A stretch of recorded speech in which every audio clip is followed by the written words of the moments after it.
here in Croke Park they launched a challenge for off the booze and on the ball. The challenge is for clubs to sign up and for members to go off the booze for the month of February. And each member gets sponsored to go off the booze, and all of the money raised goes to the club. The club that raises the most money will have the opportunity of having a training session with myself or Roisin McConville. For a player to give up alcohol, there's two gains. There's one, it's the physical gain, obviously, in that you're preparing an awful lot better.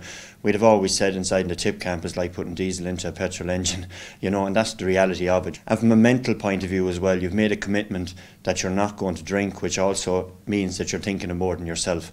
And again, feeding into the team spirit and the team ethic. Once you're not thinking about yourself, then your team is in a great position then to go on and achieve something in the year. One commonality, with all the parishes in the country is that they've got a GAA club or are associated to a GAA club.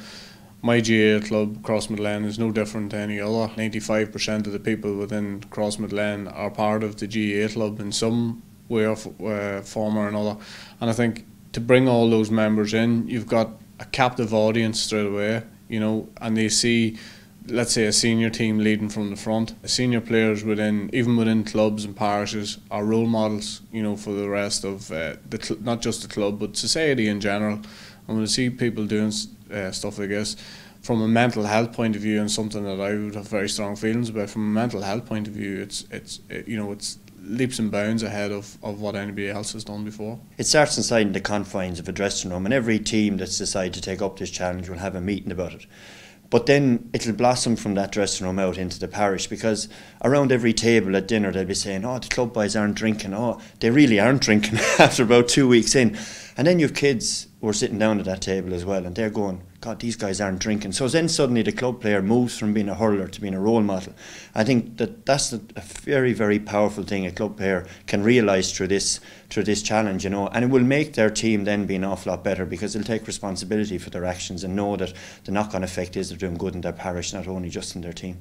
In my training sessions, I like to be very technical in the way I'm going about it, from a speed agility part at the start of the session into the ball work that we moved on. But also, for me, when you're training, when it's on, it's on. And when you're in a drill and you're doing it at 100 miles an hour, and anything less than that really isn't the championship pace you're looking for. The big thing about the training sessions that I like to provide is the fact that you're using the ball right from the start of the game, right from the start of the training session, warm up into a couple of ball drills, football. It's a two-way street. I think if I'm enjoying it, the players are enjoying it, and vice versa. Players are enjoying it, then I get a good kick out of it also. Obviously there'll be an information pack handed out to every club who are going to take up the challenge. Read through that and set your goals and targets. And of course along the line as well, and more than the gym, when you have someone to spot you, I think a buddy is going to be key.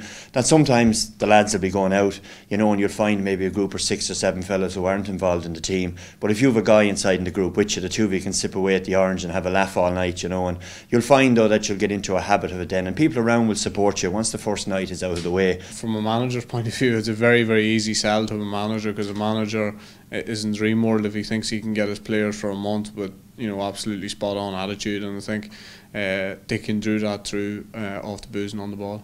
And obviously it's a great chance for to get some sponsorship in, to get some money in, and that can be used down the lane for whether it be weekend away, a training weekend, or gear or whatever it is.